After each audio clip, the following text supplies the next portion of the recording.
जानते आप सरीखे आप। कुंडलपुर के बड़े बाबा की, परम पूज्य आचार्य भगवान गुरुदेव शेखर ज्ञान सागर जी महामुनिराज की, परम पूज्य आचार्य भगवान गुरुदेव शेखर विद्यासागर जी महामुनिराज की, निरापक मुनि श्री समय सागर जी आदि समस्त 3 कम 9 करोड़ मुनिराजों की, परम पूज्य मुनि श्री वृषभ सागर जी को आदि लेकर जितने मुनिराज इस तिथि में अतिथि बने थे उन सब मुनिराजों की, परम पूज्य मुनिषी विमल सागर जी, अनंत सागर जी, धर्म सागर जी आदि समस्त मुनिराजों की रजत दीक्षा महोत्सव की,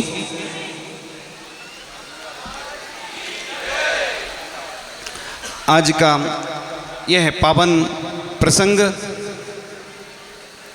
रजत दीक्षा दिवस महोत्सव, जो कि जब 25 वर्ष हो जाते हैं वह बड़े उत्साह के साथ मनाया जा रहा है। और यह मुनिराजों के लिए बड़े सौभाग्य की बात होती है, क्योंकि व्यक्ति एक आसन करता है, कोई उपवास करता है तो कितने मुश्किल से दिन निकलता है, ये उनसे पूछना जो कभी एक आसन उपवास नहीं कर पाते। और मुनिराज 24 वर्ष अगर संयम के साथ निकाल लेते हैं, ये दुनिया का सबसे बड़ा गौरव है और वर्ल्ड का सबसे बड़ा आश्चर्य है। जिस प्रकार से हमारे आचार्य भगवान ने भी संयम स्वर्ण महोत्सव और आचार्य पद आरोहण के साथ 50 वर्ष पूर्ण किए थे, पूरे देश और दुनिया में वह महोत्सव मनाया गया था। हमारी भावना यही है कि सभी मुनिराज जो आज इस तिथि में दीक्षित हुए थे उनका स्वर्ण महोत्सव मनाया जाए और आगे वह स्वस्थ रहते हुए रत्नात्रय का पालन करते हुए अति शीघ्र मोक्ष को प्राप्त करें, हमारी यही भावना है। तो यही दुआ करता हूँ प्रभु से अपनी ज़िंदगी में कोई गम ना हो। आज के दिन हजारों खुशियाँ चाहे उसमें शामिल हम ना हो। जो मुनिराज जहाँ विराजमान हैं हमेशा स्वस्थ रहें। अपन को ये तो भावना प्रतिदिन भाना ही चाहिए कि कोई भी मुनिराज या सामान्य ग्रस्त भी हों, पूरे विश्व में सभी निरोगी रहें। ऐसी भावना करने से तीर्थंकर प्रकृति का बंध होता है और तीर्थंकर ऐसे ही बनते हैं जो जीव आचार्य भगवान जैसे जो हमेशा भावना भाते रहते हैं कि चाहे वह गाय हो, तिरंच हो, चाहे सामान्य व्यक्ति हो, छोटे से लेके बड़े तक सबको औषधि मिले, ऐसी भावना आचार्य भगवान की हुई। इसलिए उन्होंने पूर्ण आयु भाग्योदय जैसे संस्थानों को आशीर्वाद दिया। पूरे विश्व की वैयावृत्ति करने का अगर सौभाग्य प्राप्त होता है तो वह एक बिरले संत हैं पूरे देश और दुनिया में कि जिनकी ऐसी भावना है कि पूरा देश स्वस्थ रहे, सबको पूर्ण आयु मिले। और आचार्य भगवान की कृपा नेमावर में आज की ही तिथि में हुई थी। 23 में तीर्थंकर पार्श्वनाथ भगवान की जो संख्या है होना थी 24, लेकिन किसी कारण से 23 ही दीक्षा हो पाई। तो पहले एक 24 ही बनी, उसमें एक महाराज कम रहे। फिर हम लोगों की दीक्षा हुई 25, तो फिर एक बढ़ गई संख्या। फिर बाद में रामटेक में फिर से 24 ही की परिकल्पना जो आचार्य जी की थी, तो फिर एक 24 ही तैयार हुई। इस प्रकार से तत्काल 24 ही आचार्य जी ने बना दी, भले ही अलग अलग बन पाई। आचार्य भगवान कभी संख्या पर नहीं जाते हैं, लेकिन आचार्य भगवान की कृपा सभी मुनिराजों के ऊपर हुई। और पूज्य मुनि श्री विमल सागर जी महाराज जो अभी भोपाल में जिन्होंने 8 उपवास किए, 6, 5, 4, 3, 2, 1 ऐसे हमेशा उपवास की साधना में लीन रहते हैं, ध्यान में लीन रहते हैं, जो स्वाध्याय में और जाप में हमेशा निरंतर अपना समय व्यतीत करते रहते हैं। और उनके मार्गदर्शन में, प्रेरणा से और सानिध्य में कई ऐसे स्थान हैं जहाँ पर सामान्य मंदिर थे जिनका जीर्णोद्धार होने की भावना चल रही थी, और तेंदुखेड़ा पाटन और बीना और इस प्रकार से अनेक गौर झामर ऐसे कई स्थान हैं जहाँ पर पाषाण के जिनालय प्रारंभ हो चुके हैं, कई जगह योजना है। तो इस प्रकार से करेली में भी भव्य रूप से जिनालय बन रहा है। तो वह जिनालय तो बन ही रहे हैं, उसके साथ महाराज जी ने जब प्रेरणा दी तो स्वर्ण की झारी भी करीब 10-15 स्थानों पर स्वर्ण की झारी से आज शांति धारा होती है और स्वर्ण के कलश से महामस्तकाभिषेक और अभिषेक प्रतिदिन भगवान का होता है। तो ऐसे पुण्य के साधन बढ़ाने के लिए हमेशा प्रेरणा और मार्गदर्शन महाराज जी का रहता है। इसी के साथ साथ यहाँ पर विश्व का एक अनूठा रजत नंदीश्वर जो चलित होगा, जो पूरे भारत में कहीं भी जा सकेगा, ऐसी 52 प्रतिमाएं उनमें विराजमान होंगी जो अभी तक किसी ने ना देखा है ना सुना है। सिर्फ कल्पना थी, लेकिन धीरे धीरे मूर्त रूप लेती जा रही है और प्रतिमाएं प्रतिष्ठित होने ही जा रही हैं। इन्हीं परिकल्पनाओं के साथ साथ उन्हीं श्री ने पहले प्रेरणा दी। तो ताम्रपत और रजत पथ पर रत्नकंड श्रावकाचार्य इष्टोपदेश भक्तांबर आदि ऐसे ग्रंथों का लेखन हुआ और आज हजारों वर्षों के लिए वह हमारे ग्रंथ सुरक्षित हो गए। इसके साथ साथ और भी अनेक ऐसे गौशाला, पाठशाला और मंदिर के लिए मार्गदर्शन प्रेरणा देते रहते हैं। पूज्य मुनि श्री अनंत सागर जी महाराज जो हमेशा सतत मौन रहते हैं और मौन के साथ साथ जब भी आवश्यकता पड़ती है तो बोलते भी हैं, लेकिन उनकी कलम हमेशा चलती रहती है, शास्त्रों का लेखन होता रहता है और वह वैयावृत्ति में भी कुशल हैं और उसके साथ साथ औषधि ज्ञान भी रखते हैं और ज्ञान के साथ साथ उसका प्रयोग भी करते रहते हैं कि जिससे हमारे साधु स्वस्थ रहें। तो उसके साथ साथ पूज्य मुनि श्री धर्म सागर जी महाराज जिन्होंने आचार्य श्री की अनेक ऐसी स्तुतियाँ लिखी हैं, कुछ पंक्ति आपके सामने रखते हैं। चारित्रिक स्वर्ण पन्नों पर रच दी इसकी ऋचाएं, संयम सुबनों की सौरभ से महका दी सर्व दिशाएं, दिग्भ्रमित नव युवाओं को चला करने राहने की पर, धर्म गुरु ने किया जगबंद उन्हें दे शिक्षा दीक्षाएं, धर्म गुरु ने किया जगबंद उन्हें दे शिक्षा दीक्षाएं। आप लोगों ने आज तक प्रवचन नहीं सुने होंगे महाराज जी के, लेकिन उनकी कलम चलती रहती है, कलम बोलती है, वह भले ही नहीं बोलते हैं। इसलिए ऐसा नहीं सोचो उनकी तरफ से हमने आपके लिए आचार्य श्री की जो स्तुति उन्होंने लिखी है वो आपके सामने रखी है।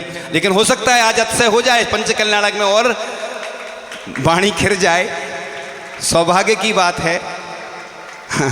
तो इस प्रकार से आचार्य भगवान सबके लिए प्रेरणा मार्गदर्शन हमें देते रहें और मुनि श्री धर्म सागर जी महाराज भी वैयावृत्ति में कुशल हैं और हमेशा सबको प्रेरणा मार्गदर्शन देते रहते हैं जिससे सब जीवों का कल्याण हो और वह हमेशा अपनी चर्या में अभ्यस्त रहते हैं।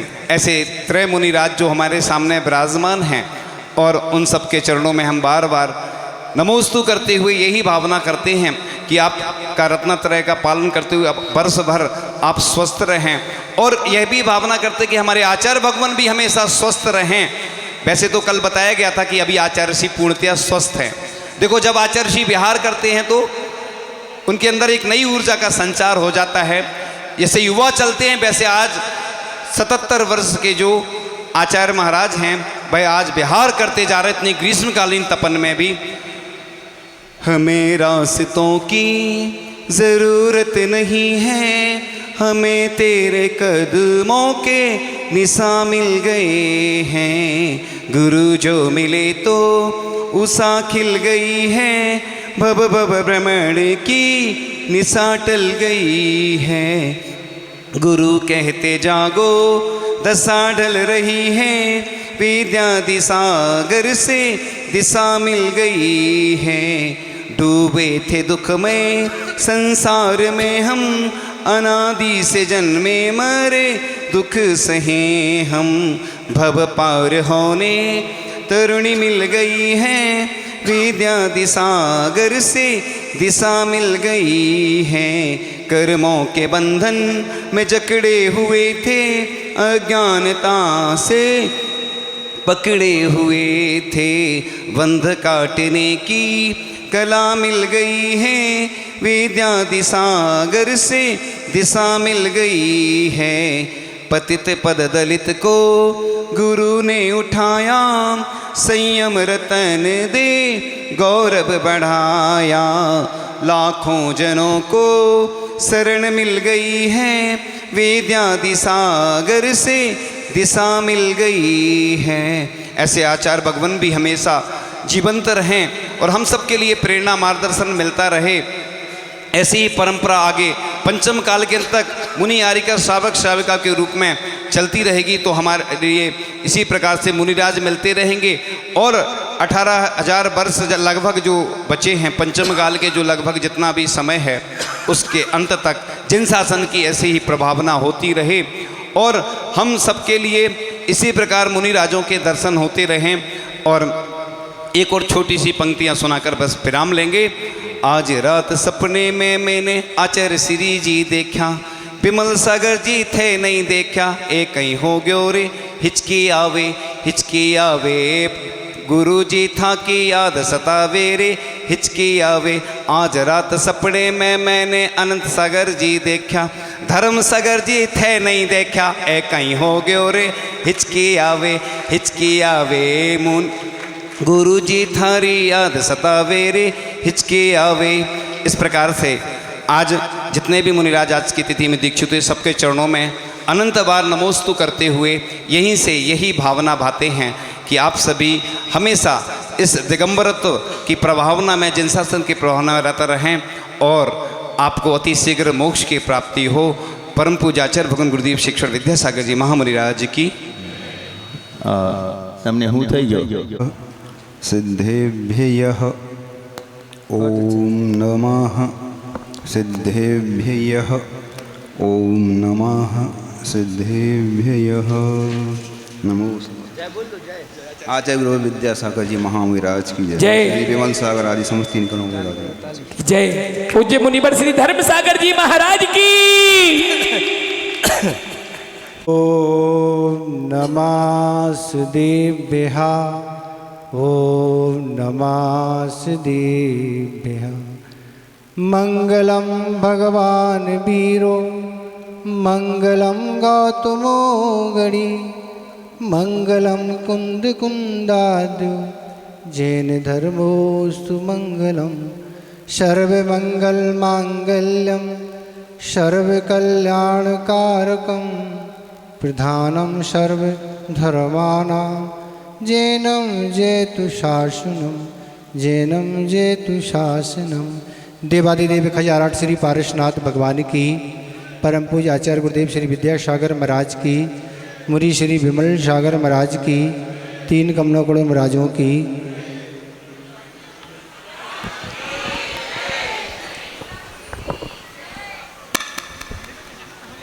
असंयमों के द्वारा सैकड़ों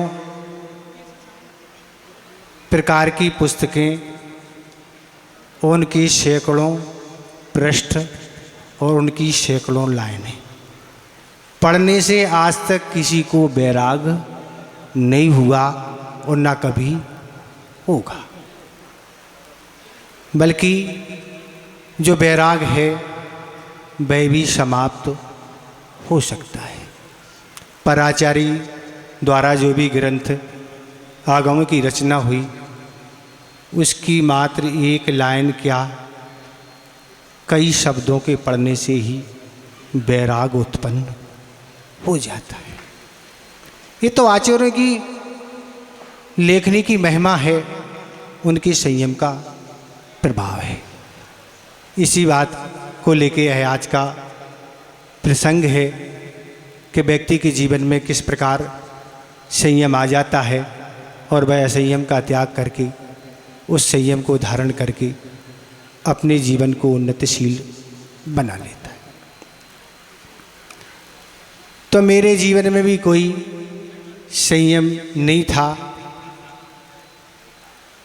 भगवान के दर्शन करने का कोई नियम नहीं था, कभी जाना होता नहीं था। असंयमी पूरा जीवन था। भक्ष भक्ष रात्रि आदि ऐसा कोई अपने जीवन में नियम नहीं था।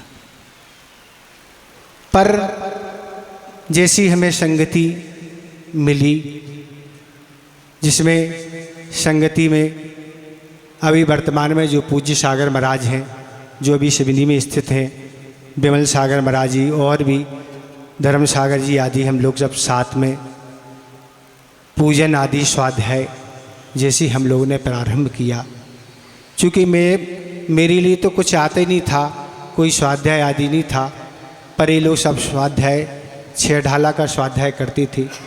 और छः ढाला का हम स्वाध्याय जो करते थे, हम बैठे उसमें छः ढाला में पहली ढाल में चारों गतियों की दुखों का वर्णन है। और जब मैंने छः ढाला में नरकों के वर्णन के बारे में सुना, वो सुन के हमें इतना अपने आप में भय हो गया कि अब इन नरकों में हमें नहीं जाना। संसार में रह के इस तरह के पाप करने के उपरांत ऐसी नरकों में जन्म लेना पड़ता है, जहाँ 24 घंटे सिर्फ एक ही काम, लड़ाई झगड़ा मारपीट, सारी स्थितियाँ बनती हैं, दर्वच्छेद काल वहाँ का इस तरह का है। और उसी दिन मैंने अपने जीवन में संकल्प ले लिया कि अब हमें इस संसार में रहना नहीं है, अब हमें संयम को अंगीकार करना है। धीरे धीरे साथ में रहने से पूज्य सागर महाराज समय समय पर हम सभी को संकेत देते रहते थे, सभी मिलकर हम लोग स्वाध्याय करते थे, पूजन करते थे और भी आवश्यक आदि कार्य करते थे। जहाँ कहीं जाना सब साथ में जाते थे। और धीरे धीरे संपर्क गुरुदेव से भी बन गया और गुरुदेव से संपर्क बनते ही अपना भाव गुरुदेव के समक्ष रख दिया। पर ये तो आपको भी ज्ञात है कि गुरुदेव जल्दी नहीं सुनते। अभी चूँकि 22 तारीख को तारीख के हिसाब से दीक्षा दिवस था, उस दिन सारी चीज़ें हमने बता दी। हम तो महाराज से 2-3 बार मना कर चुके कि समय अधिक हो रहा, हम तो सारी बात सुना दे, आप सुनाए तो अच्छा है, पर महाराज जी कह रहे नहीं, थोड़ा तो बोलना पड़ेगा। तो इस तरह की स्थिति बनी और आचार्य महाराज से संपर्क बन गया। बार बार उनसे निवेदन किया जाना हुआ, पर गुरुदेव तो कहते रहे हाँ, सोचते हैं, विचार करते हैं। और धीरे धीरे वैवी संपर्क हो गया कि व्रत भी हो गया और गुरुदेव ने दीक्षा भी प्रदान कर दी।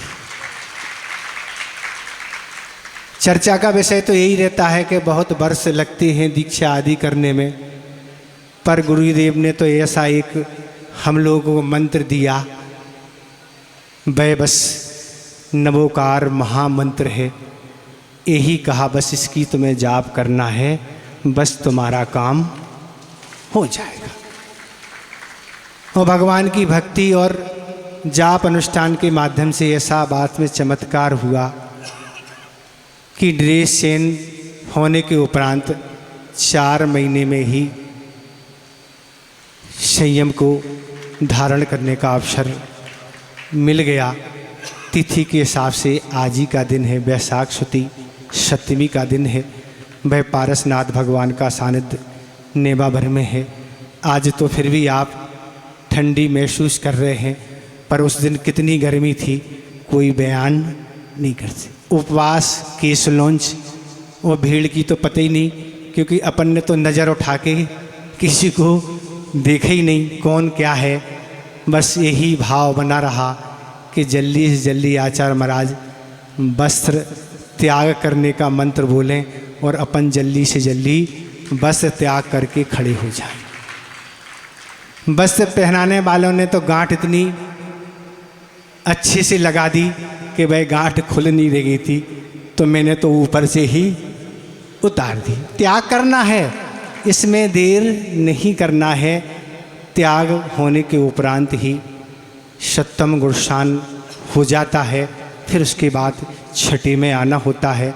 ऐसा एक अवसर होता है कि गुरुदेव जब दीक्षा देते हैं तो वह आचार्य परमेष्ठी स्वयं मुनि राजों को प्रतिवंदना अर्थात नमोस्तु करती है।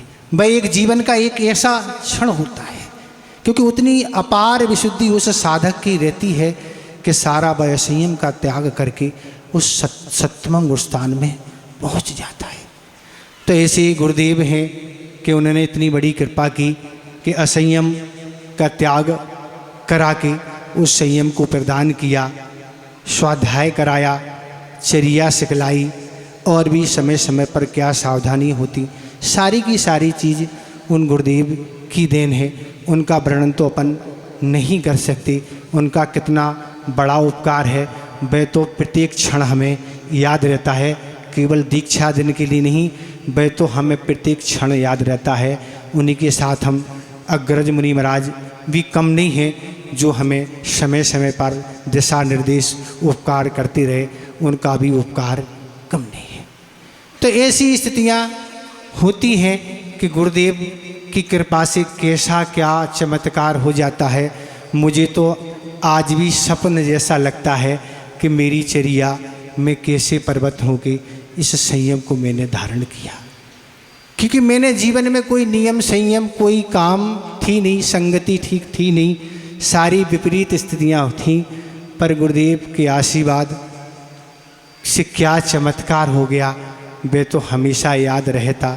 बस अब इसी तरह गुरुदेव के आशीर्वाद और उनके मार्गदर्शन से निरंतर आगे हम लोग बढ़ते चले जाएं और यह हमेशा हमेशा के लिए यह मार्गणा हम समाप्त कर लें।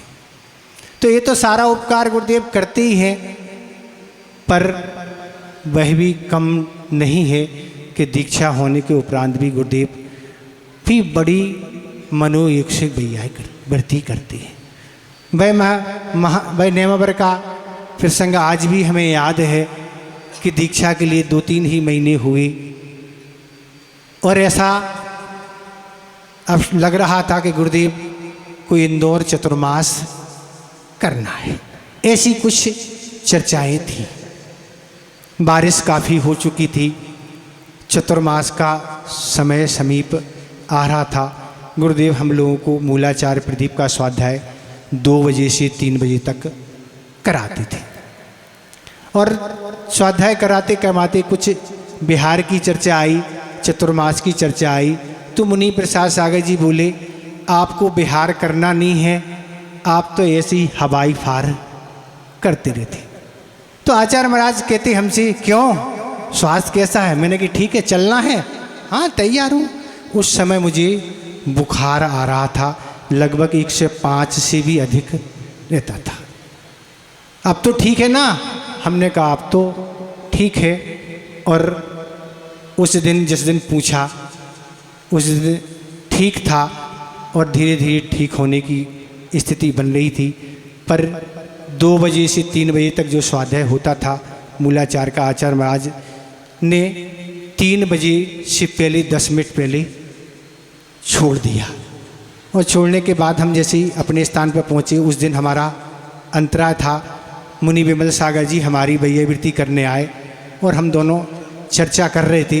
इतने में संदेश आया कि आचार्य महाराज का बिहार हो गया। और इतना बुला के समय सागर युग सागर महाराज को कहा कि उसको बुखार आ रहा है, उसके साथ में एक ब्रह्मचारी कर देना, छाते की व्यवस्था कर देना, बारिश का मौसम है, अगर बारिश आ जाए तो छाता लगा लेगा। आचार्य महाराज का बिहार हो गया।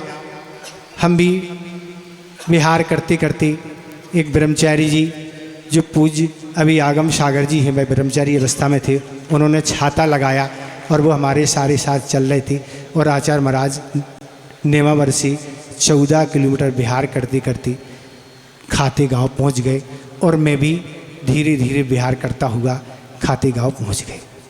और जाके आचार्य महाराज जहाँ बैठे थे वहाँ जाके नमोस्तु किया, गुरुदेव आ गया, ठीक तो है ना? हमने कहा अच्छा है। धीरे से कहते हैं इंदौर चलना है। ठीक है, मैं चलता हूँ, हमें कोई दिक्कत नहीं, ठीक तो है ना? हाँ मैं ठीक है। और बस इस तरह रात्रि व्यतीत हुई और सुबह जैसे आहार का समय हुआ और आहार उठने के लिए तैयार थे, कहते महाराजों से कोई आहार कराने साथ में चले जाना और अच्छी से आहार कराना है। ऐसी वह वैयावृत्ति करते हुए सामायिक में जल्दी बैठ गए 12 बजे के पहले। और 1 बजने में 10 मिनट कम था और सामायिक से उठी और उनने फिर बिहार कर दिया। हम भी पीछे पीछे चले गए। बारिश अधिक हो रही थी, सुबह से बारिश प्रारंभ हो चुकी थी और जैसे ही 1 किलोमीटर लगभग चले होंगे, वहाँ एक नाला था, उसको पार किया और जैसे ही आचार्य महाराज और संग निकला, नाला फिर भरपूर पानी से उबल गया। अब वहाँ से निकलना कठिन था, लेकिन गुरुदेव की बुद्धि में, उनके ज्ञान में क्या रहता है अपन नहीं समझ सकते कि पूर्व ही बिहार कर दिया। 10 मिनट 15 मिनट लेट होने से फिर इंदौर जाना कठिन हो जाता। और लगभग 18 किलोमीटर बिहार करते हुए कन्नौद पहुँचे। आचार्य महाराज के पास नमोस्तु किया। वो गुरुदेव ने कहा ठीक तो है ना? हमने ठीक है। और गुरुदेव ने सामने बैठाल के अपने 3-4 महाराज से कहा अब इनकी हमारे सामने अच्छी सी वैयावृत्ति करो। और गुरुदेव ने अच्छी सी वैयावृत्ति कराई। हम उन्हीं के समीप बैठे, वहीं सामयिक की, वो वहीं हमने रात्रि विश्राम किया। और चलते चलते रास्ते में भी महाराजों से पूछते रहे, क्योंकि औषधि तो चल रही है ना, कोई गड़बड़ तो नहीं है। आज औषधि नहीं चली तो संघ को कहा क्यों नहीं चली। और ऐसे पहुँचते पहुँचते इंदौर आचार्य महाराज का प्रवेश हो गया। समय बहुत अधिक हो गया, ज़्यादा कुछ नहीं बताना। बस गुरुदेव में सब कुछ है, वही पिता हैं, वही माता हैं, वही बहन और वही भाई, उनमें सब कुछ है। जब जिस दृष्टिकोण से देखना है, जब जिस उपकार की आवश्यकता पड़ती है, गुरुदेव करते हैं। उनके बारे में ज़्यादा नहीं बताना। उनका जो उपकार है वह उपकार तो हम कभी भी नहीं छुपा पाएंगे। बस इतने ही उनकी कृपा रहे कि हमने जिस संयम को धारण किया वह अंत समय तक रहे और समाधि मग्न करके आगामी जीवन को सुंदर बनाएं। अहिंसा परमो धर्म की। गुरुदेव का अनंत उपकार चुकाना संभव नहीं है। इंदौर वालों का ये सौभाग्य है कि निर्मल जल सामन है जिनका, चंदन से हैं दिव्य बचन, अक्षत सम अक्षत है श्रद्धा, सुमनों सा सुंदर है तन, नैवेद्य चरित्र जान है दीपक, बसु विधि करते धूप दहन, ध्यान सुफल है अर्घ्य समाधि, मुनिवर तुमको नित्य नमन, अनर्घ्य पद को पाने गुरुवर, मेरा अर्घ्य समर्पित है, एक जीवन क्या 100 जीवन, गुरुवर तुम्हें समर्पित है, ऋषिवर तुम्हें समर्पित है। देवादिदेव 1008 कैवल्य कमलापति श्री आदिनाथ भगवान की, देवादिदेव 1008 वर्तमान शासन नायक महावीर भगवान की, दादा गुरु आचार्य प्रवर गुरुवर श्री ज्ञान सागर जी महामुनिराज की, मूक माटी महाकाव्य प्रणेता, राष्ट्र हित चिंतक, बाल ब्रह्मचारी, संघ नायक, अध्यात्म सरोवर के राजहंस, अहिंसा के मसीहा, चारित्र चूड़ामणि, वात्सल्य धाम, अध्यात्म के निर्झर, महावीर के लघुनंदन, कुंद कुंद के कुंदन, तीर्थ क्षेत्र उद्धारक, जगत जीव तारक, कुप्रवृत्तियों के कुठारक, भव दुख हारक, वर्तमान के वर्धमान, जैन जगत की आन शान वान, आचार्यों में महान, अनासक्त साधक, सम्यक आराधक, पंचेंद्रियों विषयों के बाधक, वर्तमान के सर्वोच्च महामनीषी, आत्मानुवेशी, विश्व हितेशी, प्रायः मध्य प्रदेशी, शैलेशी, आध्यात्मिक चेतना के साक्षात्कार, दया धर्म के उपहार, समय योग नियम चारित्र के सार, मोह शत्रु पे प्रबल प्रहार, जिनवाणी गंगा की निर्मल धार, प्रायः तीर्थ क्षेत्र निवासी, भक्तों के मथुरा काशी, आशा जिनकी दासी, संसार शरीर भोग उदासी, अनंत जीवों के अभय प्रदाता, रत्नात्रय प्रदाता, सत्य मार्ग विधाता, विश्व मैत्री संवाहक, जिन शासन परम प्रभावक, वृत्त सुत तप धारक, भाग्योदय, तीर्थोदय, दयोदय, सिद्धोदय, शांतोदय, ज्ञानोदय, चंदोदय, पूर्णोदय, सर्वोदक, पूर्णायु, स्वर्णोदय, धाम संप्रेरक, त्रिविद्या ज्ञाता, बहु भाषाविद, बहु आशा आयामी, प्रथमा के धनी, पंचाचार प्रवर्तक, त्रिगुप्ती धारक, ज्ञानी ध्यानी, सैकड़ों दीक्षा प्रदायक, कुंद कुंद परंपरा के उन्नायक,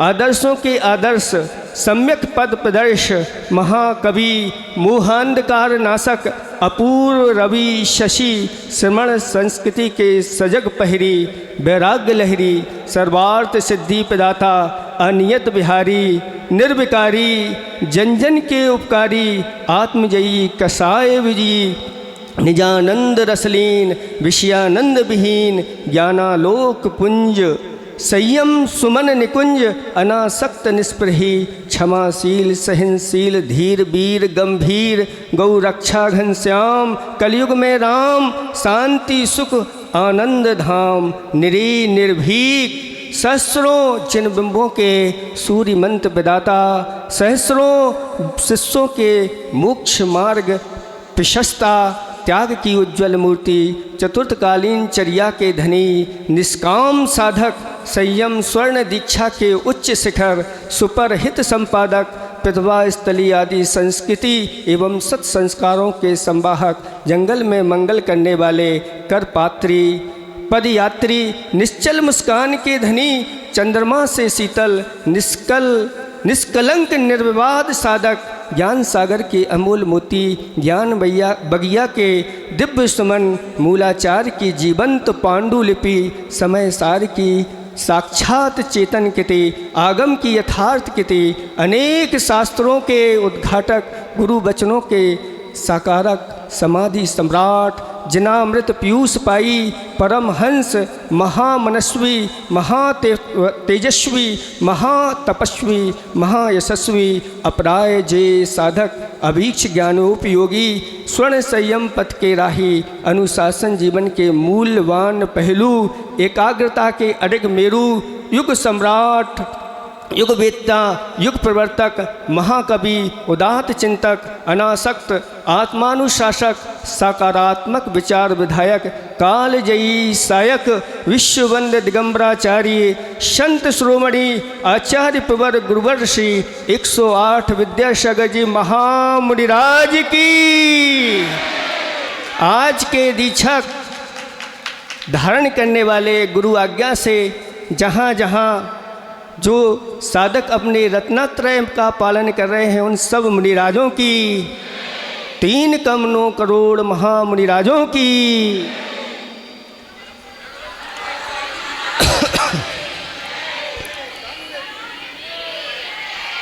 धर्मस्नेही भव्यात्माओं, अभी जैसे भैया जी कह रहे थे कि गुरुदेव जल्दी से जल्दी इंदौर नगरी आएं और हम लोग आगवानी करें, तो ऐसा देखो आज आँख से, ऐसा देखो आज आँख से निज चेतन ही दिख जाए, और ऐसी ताली आज बजाओ रोग देह के मिठी जाएं, ऐसा भाव करो भवजन चेतन चमक दमक ही जाए, और ऐसा नमन करो गुरुवर को गुरुवर शीघ्र ही इंदौर पधारें या हमारे लिए आगवानी का अवसर मिले। ऐसी भावना आज हम रजत दीक्षा दिवस पर कर रहे हैं।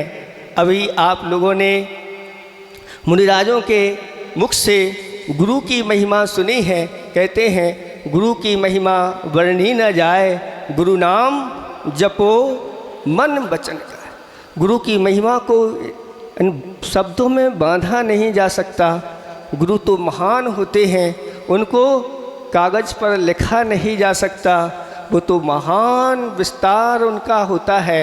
साक्षात सरस्वती भी आ जाए और पूरी पृथ्वी को कागज़ बना दिया जाए, और सारे समुद्रों को स्याही बना दिया जाए और फिर मेरू की कलम बना करके अगर सरस्वती भी लिखना प्रारंभ कर दे तो गुरु के महान गुणों का वखान कोई कर नहीं सकता। उनकी महिमा अपरंपार है। गुरु ने मुझे क्या नहीं दिया, सब कुछ गुरु महाराज ने दिया।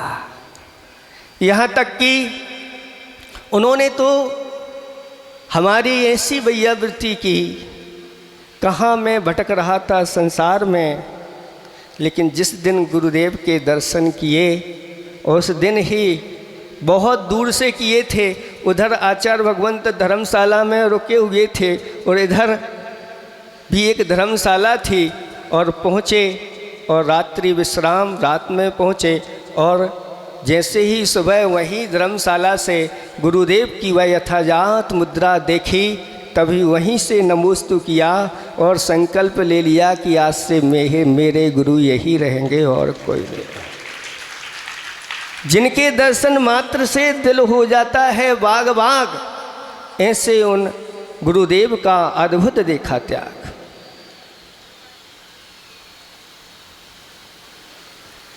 ना मीठा ना नमक, जिनके चेहरे पर अद्भुत चमक, न लेते मावा न मेवा न मिठाई और न लेते साग सब्जी और न लेते चटाई। ऐसे उन गुरुदेव की क्या महिमा हम कहें, उनके तो बारे में कहना ज़्यादा नहीं हो सकता, लेकिन फिर भी आपको बताना चाह रहे हैं कि ऐसे ऐसे प्रसंग जीवन में आए हैं। गुरुदेव ने हम लोगों के लिए ऐसा बढ़ाया है, जैसे आप लोग अपने बच्चों को बड़ा करते हैं, पालते पोसते हैं, ऐसे ही गुरुदेव ने अनेक बातें छोटी छोटी बता करके हम लोगों के लिए मोक्ष मार्ग में बढ़ाया। गुरुदेव ने बहुत अध्ययन कराने के बाद फिर जब कहीं पंच कल्याणक होना होता है तो आचार्य भगवंत सभी शिष्यों से कहते हैं, चलो अब अध्ययन बहुत हो गया, आप लोगों के लिए मेला ले चलते हैं। ऐसे मेला दिखाते हैं, यानी ये मेला विषयों का मेला नहीं होता, इस संसार का मेला नहीं होता। ये मेला ऐसा होता है कि इस मेले में आकर के महान कर्म की निजरा होती है और पुण्य का भी महान संचय होता है। और ऐसे मेलों में ले जाते हैं और हम लोगों के लिए ऐसी बातें करके आचार्य भगवंत हम लोगों को प्रसन्न रखते हैं। कई बार ऐसे भी समय आए, एक बार विदिशा में गर्मी हुई, वहाँ का पंच कल्याणक हुआ, फिर उसके बाद वहाँ से बिहार होना था और जिस दिन बिहार होना था हमारे लिए अंतराय आ गया। और भी महाराज लोगों के लिए अंतराय आए, कुछ और महाराज जी अस्वस्थ थे तो आचार्य भगवंत ने उन सबको बुला करके कहा कि रुकना है, जिन जिनके अंतराय हैं। और हमने सोचा आचार्य भगवंत हम तो आपके साथ ही चलेंगे, रुकेंगे नहीं। और आचार्य भगवंत के साथ ऐसी गर्मी में बिहार हुआ और बिहार होते हुए एक स्थान पर पहुँचे। शुरू में ही अंतराय था, लेकिन बहुत अच्छा लग रहा था कि गुरु जी के साथ हैं और कर्म की निजरा हो रही है। फिर सुबह फिर पुनः बिहार हुआ और बिहार होकर के एक स्थान पर पहुँचे और वहाँ आहार हुआ तो गर्मी इतनी बढ़ गई थी कि वो आहार सब बाहर निकल गया। फिर भी गुरुदेव का बिहार चलता रहा और वहाँ से बिहार करके फिर दूसरे दिन गढ़ी में पहुँचे और गढ़ी में फिर आहार के लिए निकले तो अंतराय आ गया।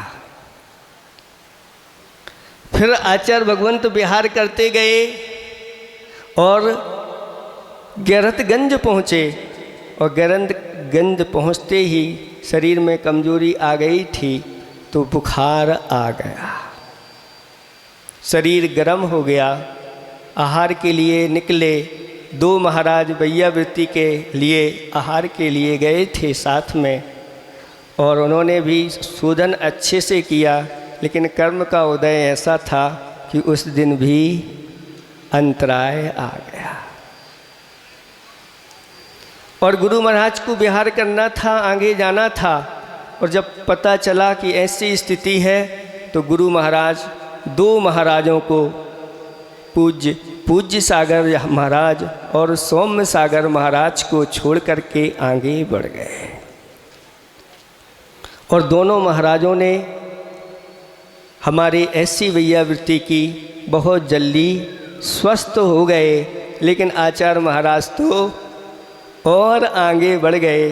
शरीर में कमजोरी थी तो आचार्य भगवंत ने चातुर्मास के संकेत दिए तीनों महाराजों के लिए कि बेगमगंज जा कर के चातुर्मास करना है। और बेगमगंज पहुंच गए, लेकिन गुरु जी को अभी भी चिंता थी। और चार महाराज, पूज्य निर्णय सागर जी महाराज, ब्रह्म सागर जी महाराज, चंद सागर जी महाराज और सुमति सागर महाराज शिखर जी की यात्रा के लिए गए थे और वहाँ से वापस लौट रहे थे। और आचार्य भगवंत का उनके लिए संकेत हो गया कि जाओ बेगमगंज पहुँचना है। और चारों महाराज बहुत तेज़ी से चल कर के आए, और सप्त ऋषि राजों का वो चतुर्मास हुआ था। और उस चातुर्मास में सब ने मिल कर के वैयावृत्ति की। आचार्य भगवंत कितना ध्यान रखते हैं अपने शिष्यों का, ये तो उनकी महिमा कह नहीं सकते। जब भी ऐसे आते हैं प्रसंग, गुरुदेव का हमेशा हमेशा वात्सल्य रहा। और हमेशा हमेशा आचार्य भगवंत अभी ऐसी गर्मी में विहार कर रहे हैं, और हम लोगों से कहते हैं अभी विहार नहीं करना, एक स्थान पर रहो। कितनी चिंता ऐसी अपने शिष्यों की रहती है। निरंतर बार बार वह पूछते रहते हैं उनका स्वास्थ्य ठीक नहीं है, उनकी कैसी चल रही है, आदि आदि। ऐसे महान गुरु दुर्लभ हैं इस पंचम काल में। ये किसकी कृपा से मिले हैं? तो भगवान महावीर स्वामी की कृपा से हमें गौतम स्वामी मिले थे। उन गौतम स्वामी की कृपा से अंतिम भद्रबाहु महाराज मिले। फिर उनकी कृपा से कुंद स्वामी, उमा स्वामी महाराज, समंत भद्र स्वामी महाराज, और परंपरा चलती आई वीर सेन स्वामी महाराज, और क्रम क्रम से शांतिवीर शिव ज्ञान सागर जी महामुनिराज मिले। और ज्ञान सागर जी महाराज की कृपा हुई तो ऐसे महान गुरु हमारे लिए मिल गए। और उन गुरु की आज हम क्या कहें, ये 25वां मना रहे हैं, यानी 24 वर्ष उनके आशीर्वाद से कैसे निकल गए पता नहीं चला। निरंतर अपनी साधना में तो लगे ही रहते हैं, लेकिन मन में ये भी रहता है कि धर्म की निरंतर प्रभावना होती रहे। और गुरुदेव ने कहा था कभी अपने द्वारा आप प्रभावना नहीं करना, बस मेरी यही भावना रहती है कहीं आप प्रभावना ना हो, बस गुरुदेव की आज्ञा का पालन होता रहे। हम तो उस योग्य नहीं हैं, लेकिन हमारा साथ बहुत सारे लोगों ने दिया, बहुत सारे महाराजों ने दिया। बड़े बड़े महाराजों का बहुत उपकार है। जब भी जैसा समय आया वैयावृत्ति आदि के लिए समय समय पर उनके निर्देशन मिलते रहे।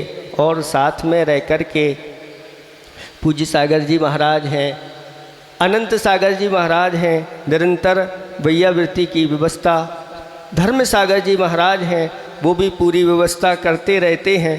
वैयावृत्ति में कहीं कमी नहीं। और भाव सागर तो सभी तरह से वह उनका उत्साह ऐसा रहता है कि धर्म प्रभावना में कोई कमी नहीं होना चाहिए। ऐसे निरंतर करके ये समय बढ़ता चला जा रहा है। गुरुदेव की वह वैयावृत्ति हमारे लिए, हमारा तो उस समय हो सकता था ऐसा स्वास्थ्य खराब हुआ था कि समाधि मरण हो जाता, लेकिन गुरु ने हमारा भविष्य भी देखा होगा और उन्होंने ऐसी वैयावृत्ति की कि उसके बाद निरंतर साधना में वृद्धि होती चली जा रही है।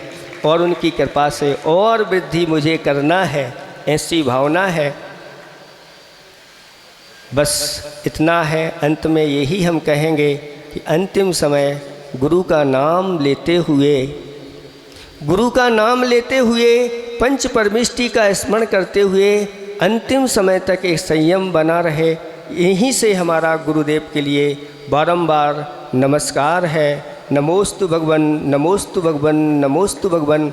आप लोगों से भी हमारा कहना है, देखो इंदौर में ये आप लोगों के लिए सौभाग्य मिला है। तो अभी आपने विनय भैया से सुना था कि गुरुजी ने कहा, क्या कहा है कि 2025 में आप लोगों के लिए क्या करना है, मंदिर का पंचकल्याण करना है। कैसे करोगे आप लोग बताओ? थर्मोकोल का बना के थर्माकोल का बनाओगे कि काय का बनाओगे? ऐसे महान गुरु के लिए आप लोग समर्पित हो जाओ। इंदौर वालों, एक बार फिर गुरुदेव बहुत जल्दी इंदौर आ जाए, कुछ करके दिखाओ। शास्त्रों में वर्णन है कि गुरु के सामने एक संकल्प लिया एक सियार ने, और संकल्प को ऐसा पालन किया कि उसने अपने प्राण निछावर कर दिए, लेकिन संकल्प नहीं तोड़ा। और आप लोग संकल्प लेकर के गुरुदेव के सामने बैठे हैं और बहुत धीरे धीरे सोच रहे हैं, विचार कर रहे हैं। नहीं, विचार नहीं करना। ऐसे भी लोग हैं गुरुदेव के लिए समर्पित हैं कि गुरुदेव के अगर हमारे घर में चरण पड़ गए तो मैं पूरा अपना मकान बेच करके दान कर दूँ। ऐसी भावना लेकर के बैठे हैं। और आप सब लोग दान बोल करके भी धीरे धीरे आप लोगों की जागृति आ रही है। हमारी तो भावना है कि भगवान पार्श्वनाथ भगवान की कृपा से आपके अंदर ऐसी जागृति आ जाए कि गुरु जी की कृपा आपके ऊपर हो जाए और एक चतुर्मास आप लोगों को मिल जाए। लेकिन ताली बजाने से नहीं मिलने वाला, ताली बजाने से कुछ होने वाला नहीं, भैया जी के कहने से भी कुछ होने वाला नहीं। कर दिखाना है आप लोगों के लिए।